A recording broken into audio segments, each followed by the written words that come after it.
Miss Lizzie. I don't ever smoke the dizzy.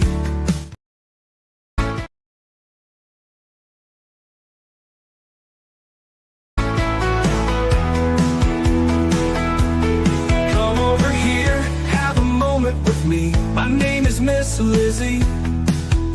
I don't ever smoke the dizzy, but we can always share some ditsies. It's just a cup in time. This song doesn't have to rhyme. Life's all of us, not every moment we can be feeling fine.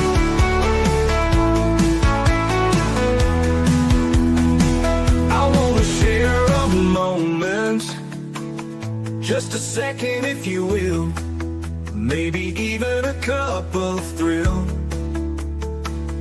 We could share this performance. It's tea time, come sit with me. Well, welcome guys, Miss Liz in the house, and we had an amazing afternoon with Meiko from Prague, and she talked about international cooking and dinners and food and spices and all that good stuff. But tonight I have the incredible Violette Rain in the house, and we're going to talk about her tea, and her tea tonight is healing, finding, and grief. We're going to dig a little deeper into that. We're also going to dig into her new album that is coming out, Charting the Stars in Her Eyes, and we got a couple of the chapters here that I just learned that are part of the song, so we're going to get into some of those as well. But before we get started, you guys know how Miss Liz rolls. Get over to all those platforms: Facebook, LinkedIn, TikTok, Instagram, Blue Sky, Lemonade, Clapper, all those good platforms. And if I haven't mentioned them, Miss Liz is on those as well. Check out the podcast apps: Podbean, iHeart Radio, Listen Notes, Spotify, all those good platforms. And all the ones I haven't mentioned, Miss Liz is on those ones as well.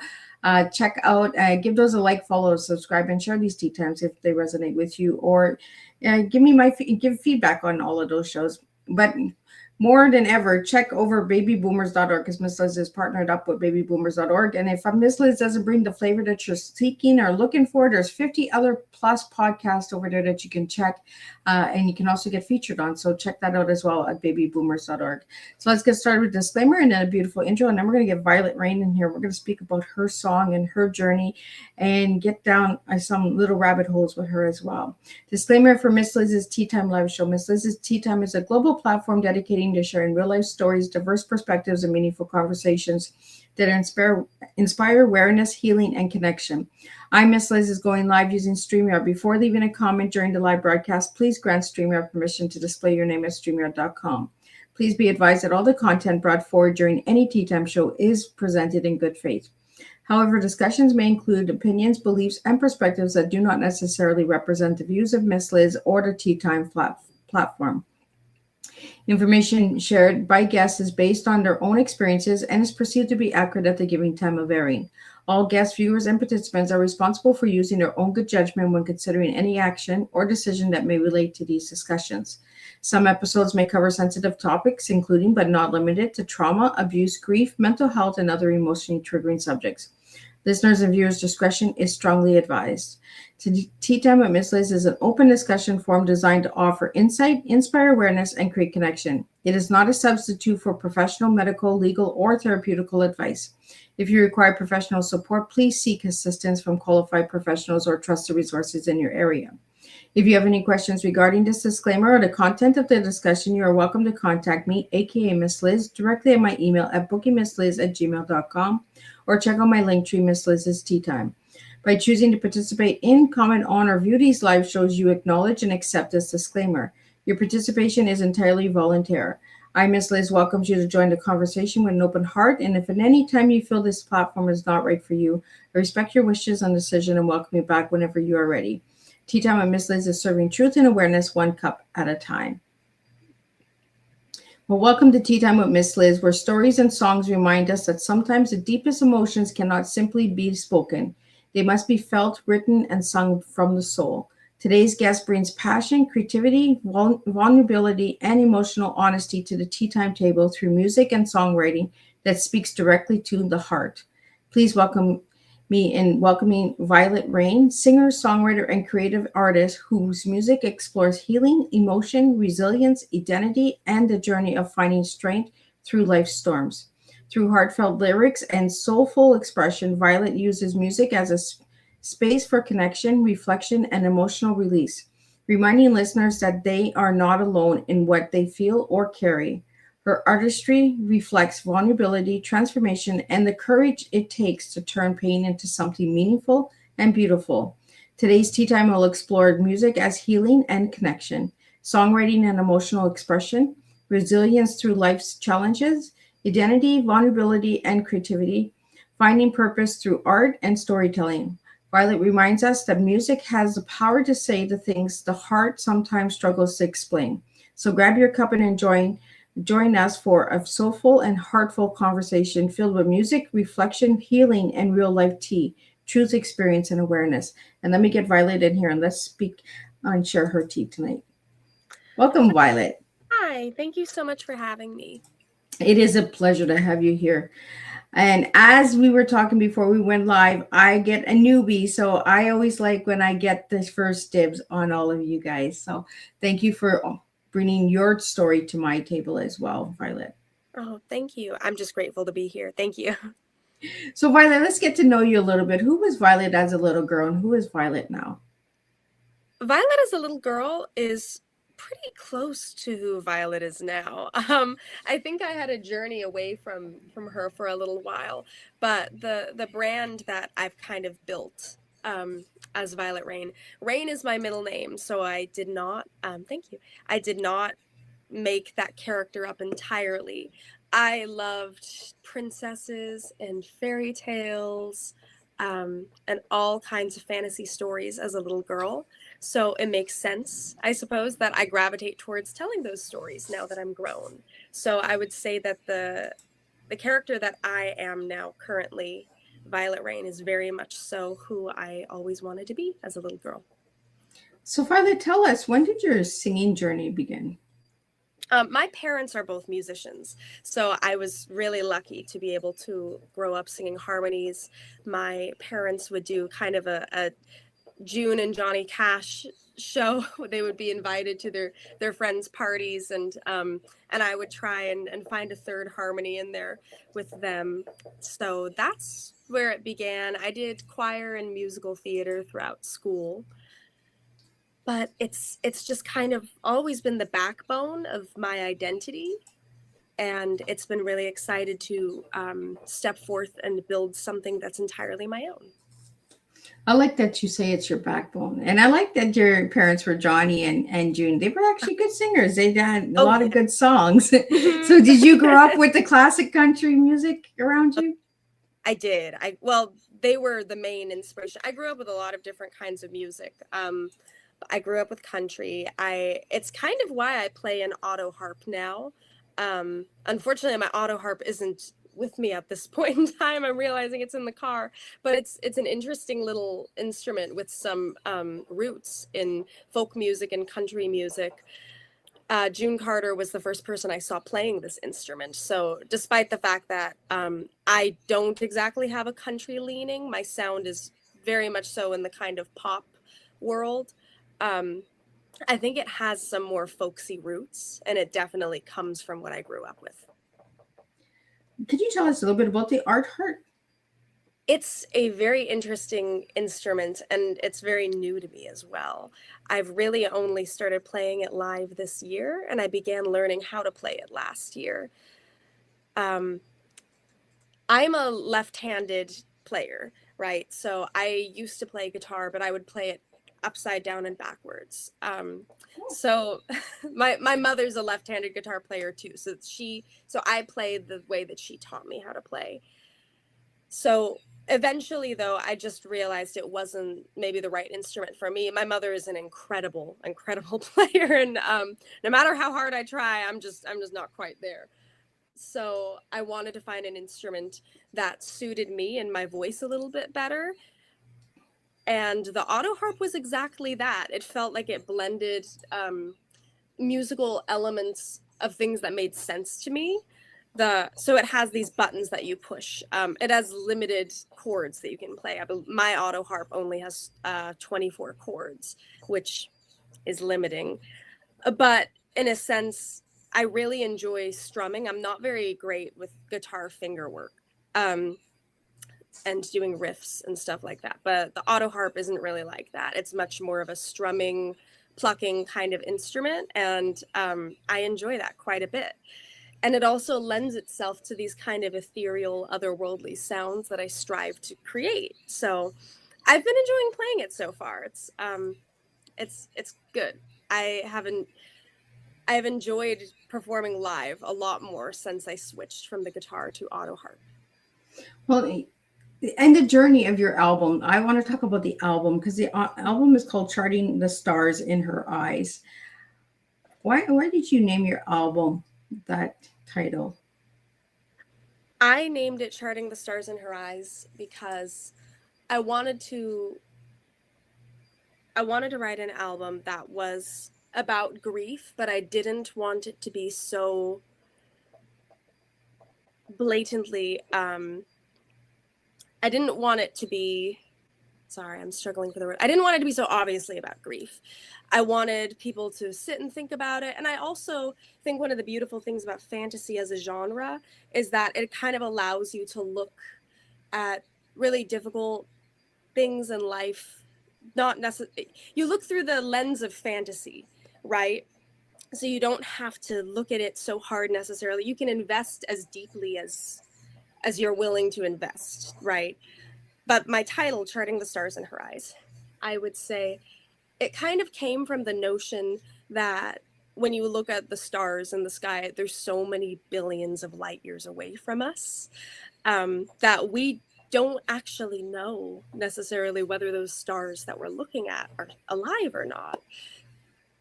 And to me, that resonated just like how our loved ones' memories still reach us, even if they're not with us today. So Charting the Stars in Her Eyes directly kind of translates charting the past through her eyes, charting grief through her eyes, looking at lost loved ones through her eyes, her meaning Violette Rain, I suppose. But her doesn't have to be just me. Anybody can chart the stars. You know, that's why on social media I say thank you for charting the stars with me. It's an invitation for people to do that. Yeah, I like that word, invitation. Thank you. You know, because when we look at the stars, it is an invitation to see what's up there, right? And wonder, is that a loved one looking down on us? Is that a friend? Is that a pet? You know, you wonder what's in the stars. And then you kind of see if there's a symbol in the stars. I know the Big Dipper and Little Dipper and all that stuff, but I mean, do you ever look at the stars, Violet, and say, show me a sign, like draw me a picture with the stars? Oh, absolutely. I think that's exactly where this came from. Is I think no matter what the walk of life people come from, religion, people look to the stars, and stars are really meaningful to people, you know. So they're certainly meaningful to me. People are able to see lots of beautiful things, find hope in the stars. I certainly think of people I've lost when I look up to the stars and I imagine them. So they're a beautiful, wonderful thing. Absolutely. I talk to the stars all the time. I'm just like, are you watching over me? Like, you know, twinkle a little brighter if you are. Like, you know, and it makes us imagine as well, right? What's up there? What do they see when they look down? Do they see us as a star? Like, you know, like a light? Or do they see us as us? You just wonder about the stars. And I know my listeners are going to say, Miss Liz, you're going to take us on a journey with stars. Yes, I am. I'm going to take you on a big journey tonight with stars, because the title of your album spoke really loud to me, because it reminded me of my grandma. And I don't know if that was written for your grandma or somebody that was really close to you and dear to you as well. But it was like, give me the chart to look, like, give me the way to look where I need to go now that you're gone. That's what I got from the album, the title. So that's what I got. But for all my listeners out there, what did you get from the title of it? Violet, we have a couple of questions here that I just want to get out to you. From Bob, we have, Violet, when did you first realize storytelling and music were becoming part of your identity? Hi, Bob. Thank you. Like I said, I did musical theater for many years, and there was a point where I became interested in writing my own musicals, and that was something towards the end of high school that I wanted to pursue. So I would kind of begin writing stories through and as characters. I wanted to write a Great Gatsby musical. This was before The Great Gatsby actually came out as a musical on Broadway. You're like, darn, I wanted to do it. I really, I loved the way that I could speak through characters, and you could get little nuggets of truth from me, but I could also stand behind that character. Right. So I just fell in love with it, and it kind of shot beyond musical theater.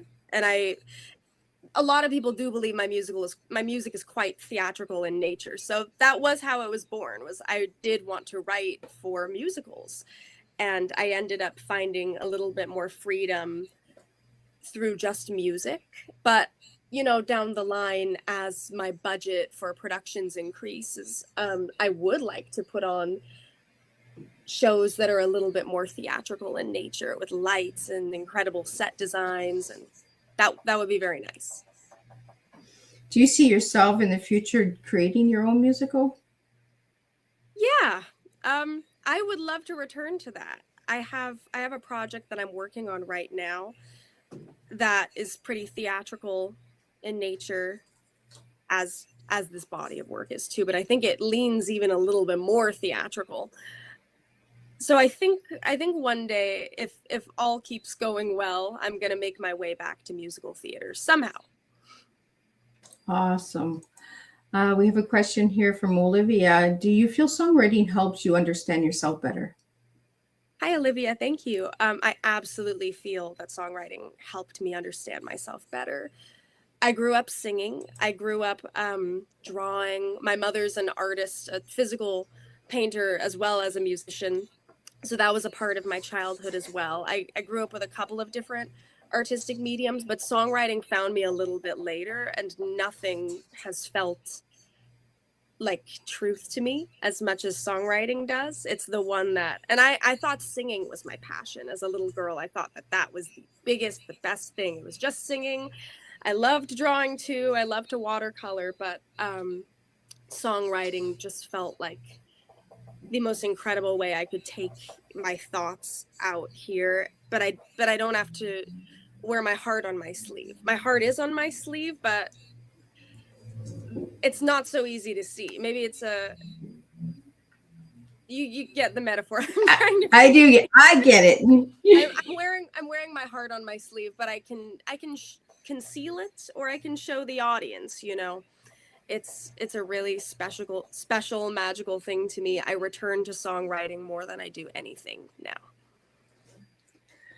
We have a question here that just came in. What inspired the emotional and mystical themes behind your music? Thank you. It was definitely something I loved a lot growing up. Mysticism, fantasy. So it was something I returned to. I was taking a couple of courses down at my local community college. I was taking a British literature course, and I was really interested in all of the Arthurian stories that we were learning. So you see that on a couple of songs on the album. I've always had a slight interest in certain parts of history that I do explore in some of the album. Anne Boleyn is a character, well, a historical figure that I really enjoy to include and tell the story of. And there's a lot more figures that I intend to explore and tell the stories of down the line.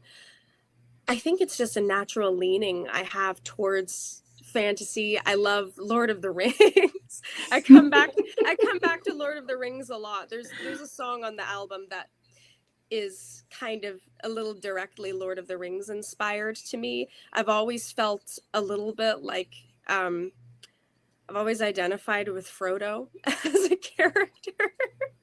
When I was a little girl, I had much darker hair, and my hair was really short and curly there. Thank you very much. My hair was really short and curly, and I had a giant gap in the middle of my teeth, and my eyes were much larger and bluer when I was a little girl. I looked like Elijah Wood. So that was a little bit of a nickname for me, was that.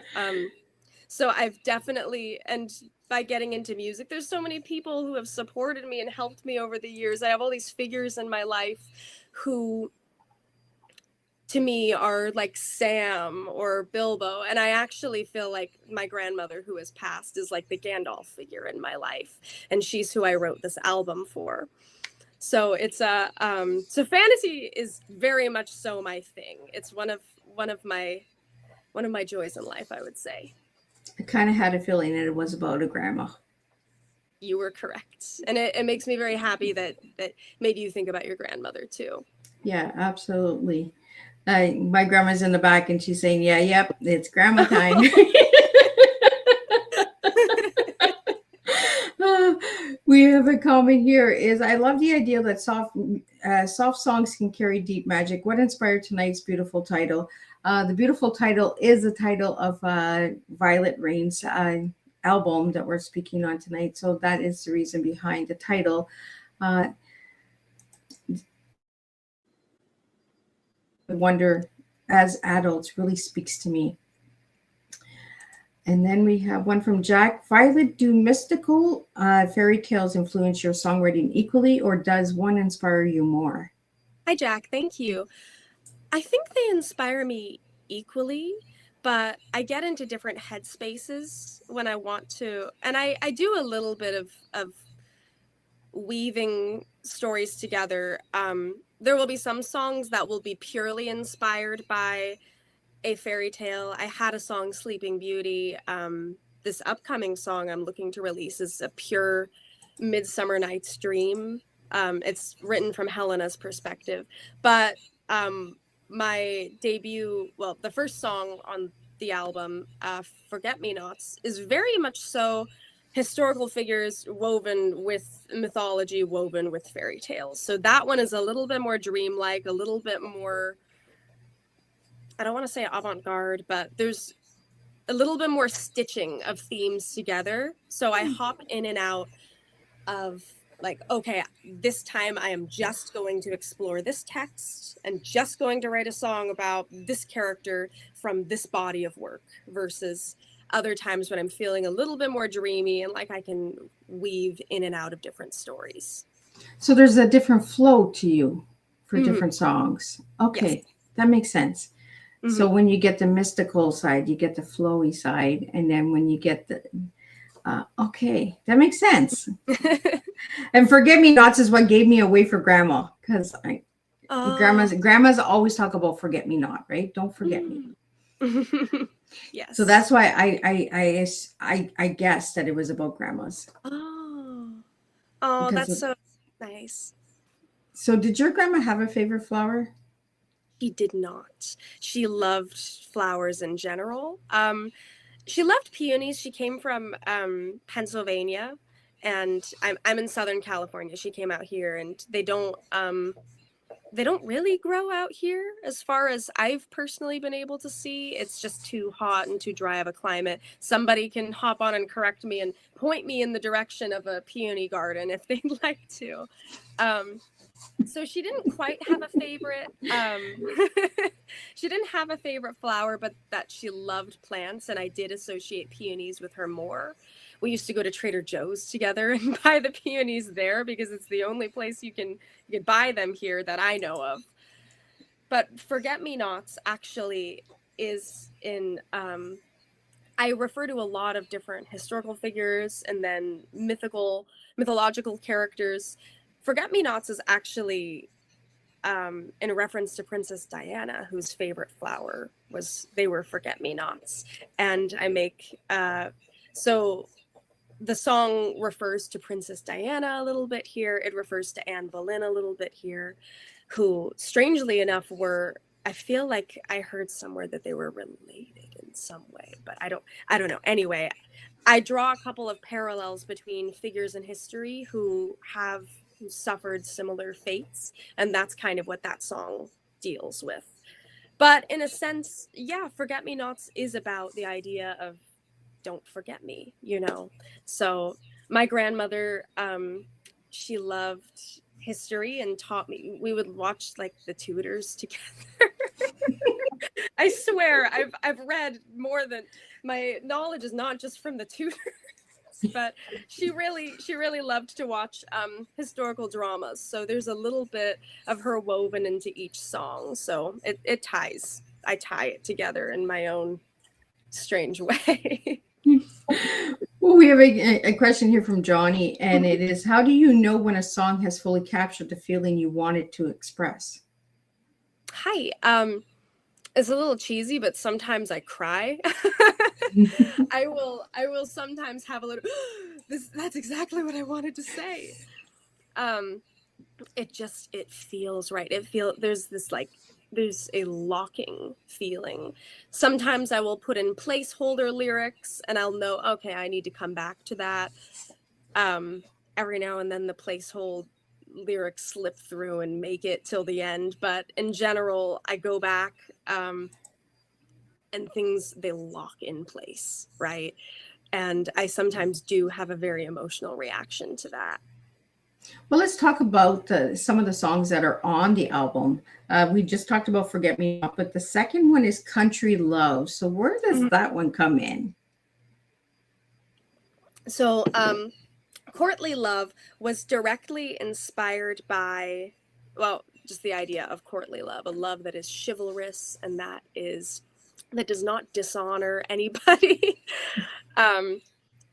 Courtly Love is kind of the other side to Forget Me Nots. They're really the only heartbreak songs on the album, right? That kind of the rest of it is just pretty purely about grief. But Courtly Love and Forget Me Nots, I feel like, are two sides of the same coin, where Forget Me Nots is looking at fate and betrayal through a very glass half full kind of way, whereas Courtly Love is a little bit like, all right, you didn't like me, I've got to move on. That's it, I'm out of here. I'm tired of Courtly Love. That's literally where it came from. I am tired of this push and pull of he loves me, he loves me not. I can't do it anymore. So it is, I would say, the most lighthearted song on the album. It's one of my favorite ones to perform. And especially when I do performances that I want to be a little bit more upbeat in nature, because every now and then you sing all of these songs that are about grief for an audience that's looking to dance, and you're up there like, oh gosh, I'm about to be a bit of a downer. Everybody grab a partner, you're dancing slow. the slow dance, if anything. But Courtly Love, I would say, is it's one of my favorite ones to perform. It's lighthearted, it's playful. It is inspired by figures in my world. And my grandmother used to give fantastic relationship advice. She and I were quite close. So she was very in on things that happened to me in high school. So Courtly Love, I think, and it also Guinevere is a character who's referenced, and like I said, she loved a lot of historical dramas. I can't say she loved fantasy as much as I do, but she did love historical dramas. So it is in part inspired by, I want to say, her attitude, which was very, okay, oh well, I deserve better than this. I'm out of here. Yeah. There's better tea out there for you, girl. Mm-hmm. Love. We have a question here from Ariel, and it is, Violet, have you ever surprised yourself with something a song revealed to you? That's a wonderful question. I think the answer is yes. I think sometimes I will write a song and there will be different things over time that I'll realize, like, oh, I didn't really intend that, and that's there.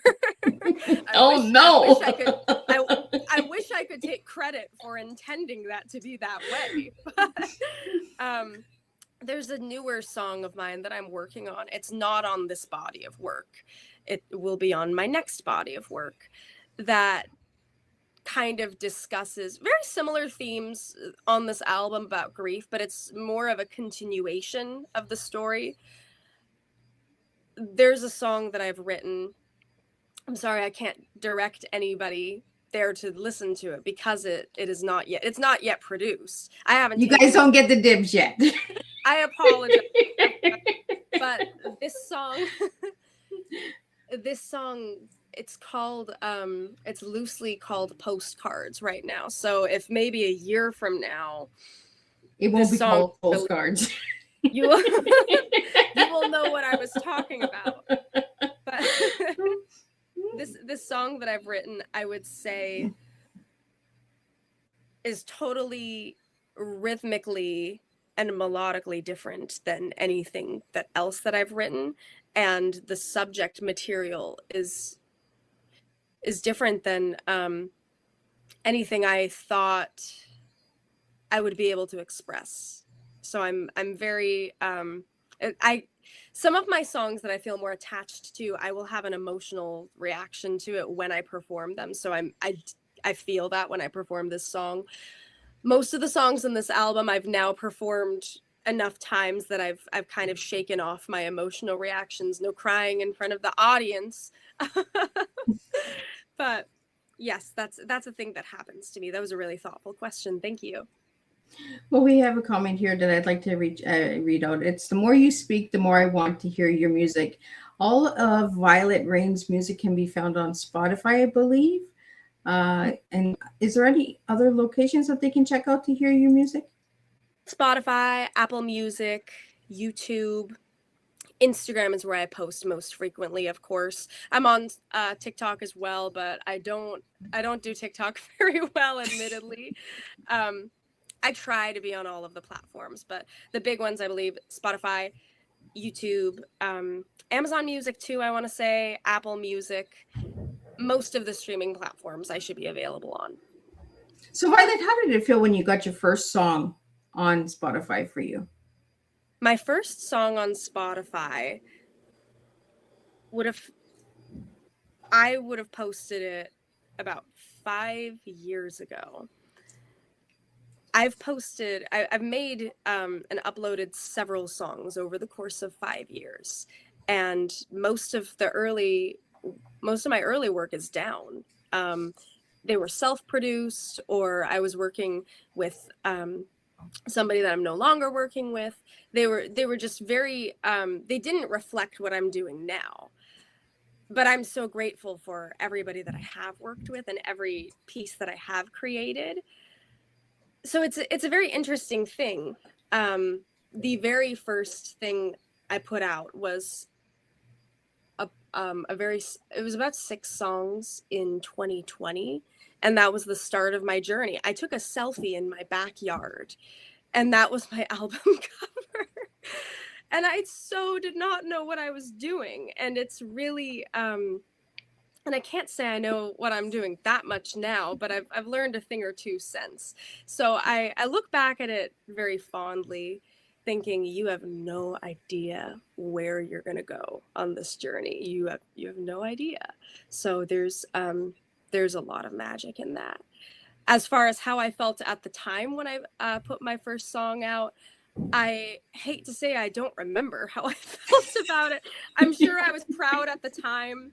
I'm sure I felt like this is the best thing ever, and this is gonna be it. But you learn so much. Go ahead. Oh yes, that was it. Is that it's funny that every time in my experience that I've done something, I think this is going to be it. This is going to be the thing that I get out there and everybody is going to understand what I'm trying to say. But then you learn, and you grow. and you write better songs, and you end up going, I should really take down that last song because it wasn't really reflecting how I feel now.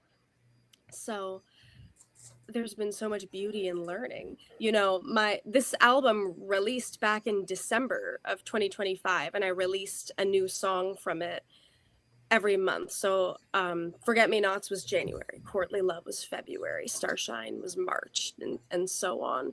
And by the end of it, by December, I had all 12 songs lined up. Now it's June, and it's been 6 months, and I look back at this album with a critical eye now. You know, it's interesting looking back and thinking, I would have done this differently. But there's a great sense of pride too in saying that that's what's up there, you know, and I'm just going to keep growing and making new things. And I'm here for the journey. I used to be quite result oriented, where I'd be like, I just want it to be, you know, just that. I want it to be perfect. But there's so much freedom in knowing that you can keep creating over the course of my whole life. I want to keep creating my entire life, no matter what medium it is, songwriting, if I switch over to something else. So that's a very roundabout. I'm sorry, I went far. No, that's all good. Violet, when you share your music, do you expect like instant gratification from the song, or do you want like somebody to really listen to it and then give you some good feedback on it, or do you want them to take away from the song and say, you know what, oh, that hit me where I didn't think it would hit me? I would say that, I mean, when I was a lot younger, you want instant gratification, but now right here, I find if somebody who I respect has feedback for me, I'm really grateful for it. You know, that's a really special thing to have earned that, positive and negative, even if you don't think you want to hear it, it's important. But I would say, I can't control who my listeners are. And I know that I'm very niche. My music it has a fantasy leaning. It's quite mystical. It's a little experimental. I break some musical rules that maybe I shouldn't. But they still connect with some people, I think. And it's more important to me that it finds the people that it connects with. You know, I've been a nervous performer in my life. So I've definitely had times where I've been on stage and been like, oh no, I hope I have a small audience. I hope nobody shows up. It's so strange that I was that way. But then there would be one person standing in the back of the music venue who's watching me, a little glossy-eyed, and I'd look out and be like, I'm singing this for you. Or last year I was performing on this at this local festival, and it was sunny, and you see how pale I am. I do not do well in the sun, and I'm up there and thinking, this is terrible. This is not going well. I'm doing terrible. And there's this gentleman who's right in front of me in the heat and looking up at me, and he's going through it with me just to hear my song. And I'm thinking, I'm singing this for you now. This is for you. You need to listen. I am gonna stay up here and I'm gonna make it through this set, and then I'm gonna put sunblock on after. So I would say that it's really important for me to reach people. I don't care if it's 1,000, 10,000. If I'm able to have a conversation with somebody who it reaches and speaks to, that's what I wanted to do. Absolutely. You know, and I like that you're different, and I like that you broke the rules and that you're a little rebel, because you know what? That's what we need. We need different in today's world. We need to know that it's okay to be unique and different, you know, and going against the grains and saying, well, this hasn't been done. And why hasn't it been done? And why can't I do it? I love the why kids out there. Like, why can't I do it? I'm just going to do it. Watch me. That is just my thing. And I always encourage my kids and my grandkids just to go out and try, because the ones that are always talking about doing it and not doing it are the ones that are living with the regret. You're out there and you're trying. And like you said, some songs you critiqued already since they've come out. since last year. And, flaws are a part of learning. And maybe where the next song comes on and the next album, each album is going to give you a little bit of growing roots and beauty, like the blossoms are going to come out, and you're going to see, you're going to get it. And I love it that you're a beginner, because I can say I knew Violette Rain when she first started off, and now look at her go. And that's what we're going to do. All these listeners tonight are just going to encourage you, Violet, and get you going and get you moving, so that we can hear more music from you. Max says it's allowing space for reflection and feeling. That's what Tea Time is all about. I just give my guests a space just to share their stories. If they need to giggle, if they need to cry, they're more than welcome to. If they need to sing, they can sing too. So Violet, if you feel that you'd like to sing for my listeners, you can do that as well.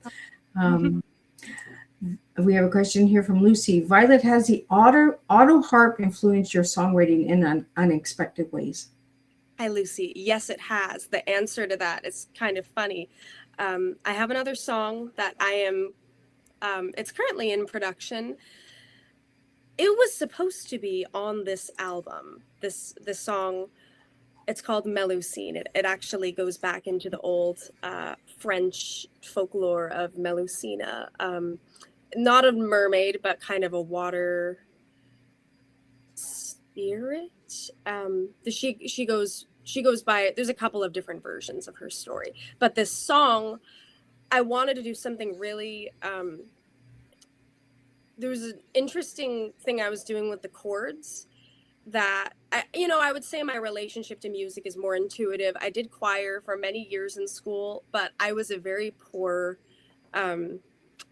sight reader. I was quite, the theory side of music is something I'm still improving on. And my relationship to it, as I said, is a lot more intuitive rather than being able to really understand and speak the language, which I hope to get better at as I get older. But because I'm not fantastic with theory, and I don't think of myself as being a very fantastic guitar player. And I was writing all my songs on the guitar.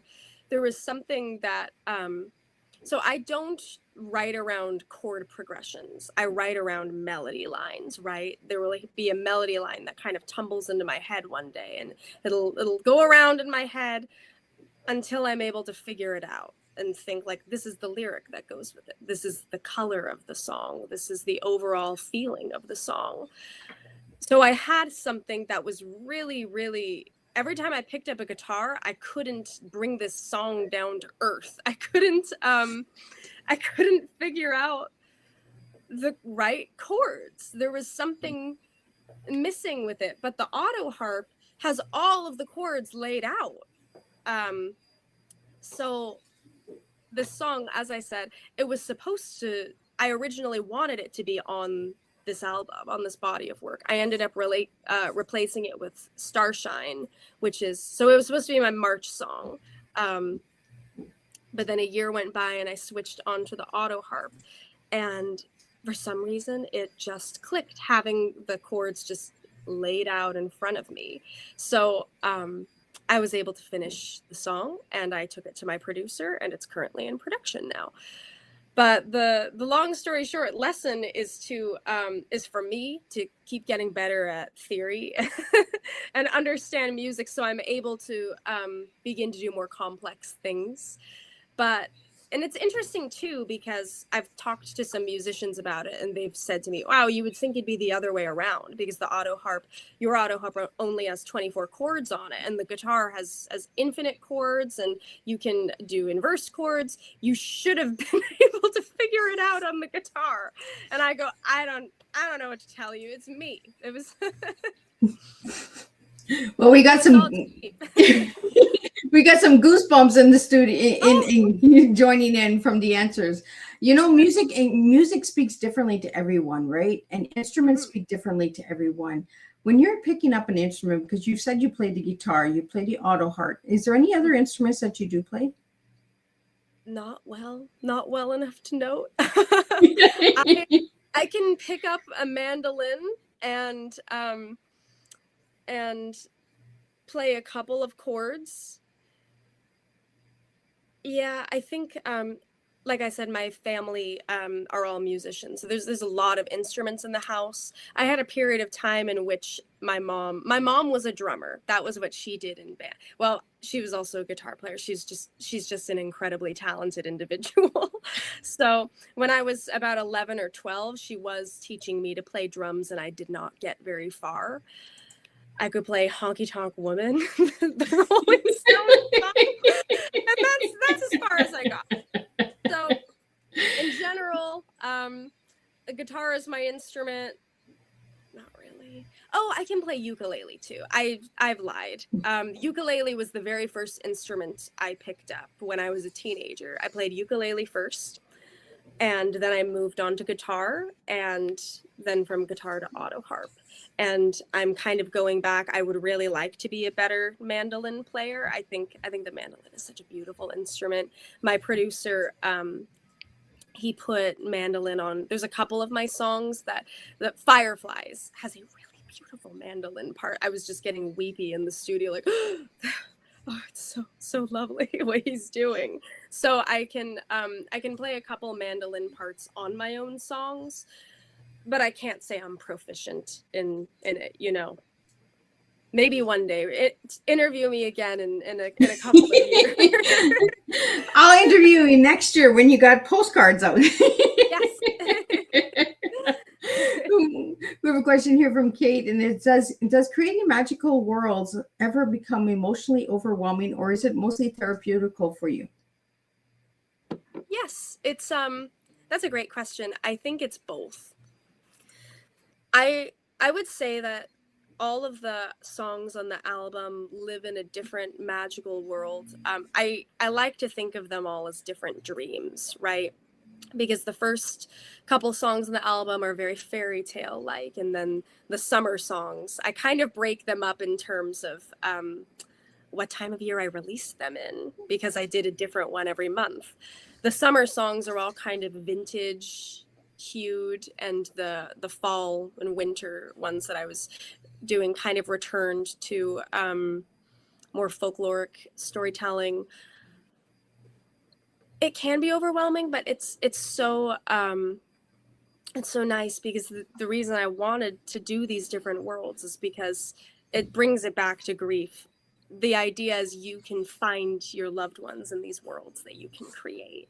So that's why each song on the album in some way correlates to, well, it's primarily my grandmother, but I think about other loved ones too for different songs.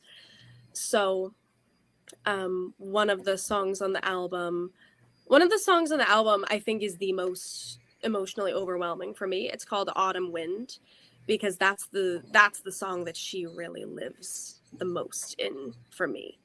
You know, Courtly Love is a lot of fun. You know, we were talking about that one a little bit earlier, and that's why I like performing that one. That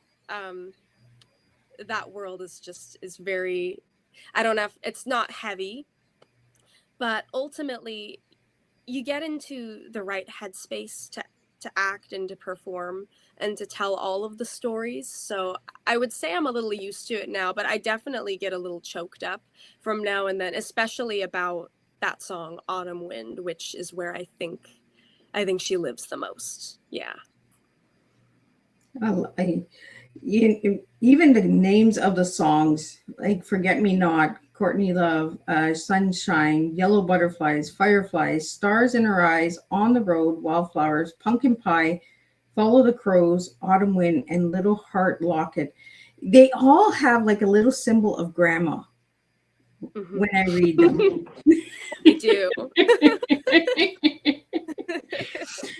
So when you were looking up at the stars, did you say, Grandma, guide me for this album? Yeah, I'd say so. And I think I looked up at the moon a little bit too. And that's why the moon is kind of the main apart from Forget Me Nots. The lyrics begin, by Diane's illusion, there I'll feed my delusion. You'd have me by this moon where forget-me-nots bloom. That's the opening line of the whole album. And so that's kind of my way of looking up at the moon and saying, please guide me, you know. And I've definitely looked up into the moon for her before I looked up into the stars. I think that's ultimately what I'm trying to say in this album, is that I've looked for her in everything, you know. Looked for her in fireflies. She came from the East Coast. I'd never been to the East Coast until after she passed. So the first time, my boyfriend he's from Maryland, so I went out to and spent a summer, or just not, I didn't spend a summer there, I was there for like a week, but I went out there for that week, and I caught a firefly for the first time, you know, and I thought about her, because that's how she would have spent her summers as a little girl, catching fireflies. She loved Marilyn Monroe, and that was something that she and I talked about a lot, which is where the song Stars in Her Eyes comes from, and this kind of story of I don't want to say a doomed ingenue, because, or a tragic ingenue, because I don't want to romanticize what happened to her in any way, but Stars in Her Eyes is not directly about Marilyn Monroe, but it's so inspired and infused by her. And that was something my grandmother and I shared, was she gave me this love for Marilyn Monroe, you know. And I fell in love. Sorry, this is a slight tangent. When I fell in love with Marilyn Monroe, it was more so because of just what a kind and loving person I learned her to be, and a lot of the qualities. It was something my grandmother and I agreed on. It wasn't for her being iconic, which is, she is beautiful. She was wonderful, beautiful, and iconic, but I just totally fell in love with her. And I think about an ingenue or a starlet like her when I think about my grandmother, which is where the inspiration for that song came from. That song is one of the more emotionally charged ones on the album too, and it's kind of the halfway point of the album. So there are all of these symbols and meanings, you know. I think about her when the leaves turn in fall. She loved autumn. She loved the holidays. It was her favorite thing. That's why this album gets really seasonal when you get to that time of the year. So she is here, there, and everywhere in this album. And I'm sorry, I'm so far from the question. No, that's all good. This is your tea time. This is your time to share, sweetheart. You know, sometimes that's what we need. We just need a listening ear to express ourselves, to share ourselves. And that we have a comment here. Thank you both for such a beautiful and thoughtful conversation tonight. Thank you for tuning in and listening. You know, this is what it is all about. Tea time is about storytelling time and getting to know people and their journeys and that as well. And Violette, you've taken us on a magical journey tonight through your song, through your writing, through sharing about grandma, all of that. You also gave me, instead of a T, you gave me a star. And in the star, it's songwriting, thematic world building, auto harp, and reconnecting people to fairy tales and wonder is a star that you gave me. See, you even gave me a star instead of a T. So did you ever have tea with grandma? We had you know, that's a funny thing. I didn't have a lot of tea with her. She was a coffee drinker, and I became a coffee drinker after she passed. I worked as a barista. I have worked in customer service to help fund this album and help fund what I do. And coffee was something I fell in love with as a way of kind of, there's a lot of ways I've gone back to connect with her since she's been gone. So unfortunately, it is not directly tea, but it is another delicious beverage, I would say. But I love tea too. You know, being on Tea Time, you guys don't need to drink tea, guys. You can drink whatever you like. Mm-hmm. Tea is, you know, teaching educational awareness. It's travel, it's experience, it's avenues, it's adventures, it's words and storytelling. You know, my Oma at the age of 4 gave me my first cup of tea, but she didn't give me just a cup of tea. She gave me a bunch of words that later, only in my 30s, that I understood what those words meant. You know, your grandma took you on a coffee journey, and that's okay. You know, each journey is different. Each journey is still memorable and magical. I love that you keep the fairy tale land alive in your songs and that, because fairy tales are dying off in today's world and we need to bring them back. We need to bring that imagination back. We need to beat up rebel. We need to break those rules, those musical rules. Is there is there one song that really draws your parents in on your album? My parents, as in a song that they enjoy more than others, or was inspired by? Okay, let me think about that. I think my mom, both my parents enjoy Forget Me Nots the most. My mom, I would also say Follow the Crows, because you get a little bit of something spooky in that song, which is it's a very different flavor on the album. But I released it in October, so it was and my Spooky mother, season. yes, spooky. My mom and I, that's our special thing. My mom makes the most beautiful spooky pottery that she vends at local events, and I go help her do that. So I would say that she probably enjoys the spookier side of me as well. So Follow the Crow. We have a question here. Before we end, what magic do you hope listeners rediscover in themselves through your music? Oh, that's a lovely question. Thank you. I would say, you know, I'm going to tie it back to the very first question you had for me. You asked me what I was like as a little girl versus who I am now. And I said that who I am now is quite close to who I was, or who I wanted to be as a little girl. And it took me a long while to get there.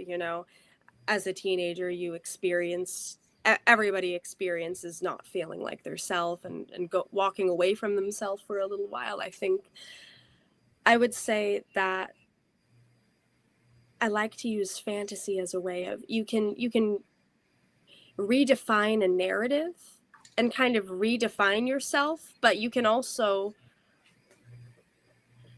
I'm a strong believer of the idea that you can control your own narrative, you can control your own life, you can be who you want to be, right? So when I began building this brand, building this character, Violette Rain, it feels strange referring to Violette Rain as a different person than me, because that is me. That's exactly who I wanted to be when I was a little girl. And she sings all the kind of songs that I would have wanted to sing as a little girl, that are kind of about fantasy. And I like to say, a little bit more, I'm able to express some more emotional weight through them than I would have been capable of as a little girl, obviously. But I certainly hope that people are able to listen to my song and feel themselves with a little bit more tenderness, and feel in touch with the things that make them feel special and feel like home. I hope that people find a little bit of home in my music, no matter how many stars you need to cross to get there, and how many different dream worlds you have to cross to get there. I hope that there's some familiarity, some nostalgia, and yeah, I just want to provide that safe space. And fantasy happens to be a fantastic vehicle to do so. I I can see you just writing. So do you write in the morning time, or the sunrise, or the moonlight? Moonlight, 2 a.m. She's a 2 a.m. girl. Mm-hmm. So, Violet, what final message would you have for all the different artists out there that are going against the musical rules and that? What message would you have for those artists out there? I would say there are, I had some people in my world when I started to embark on my musical journey. There were people who said to me, Violet, never change. You do you. There's going to be people who are going to try to tell you to change. And I kind of naively thought, who's going to tell me to change? Who's going to? And they absolutely will. There's going to be a lot of people out there who are going to, well-intentioned people, friends and family, as well as maybe not so well-intentioned people. There's a lot of people in the music industry. There's a lot of good people. I'm not going to say there's a lot of bad people. There's a lot of gray, right? It's not all black and white. There are varying degrees of people who are trying to help you, people who have great suggestions, people a lot of people are going to tell you a lot of things.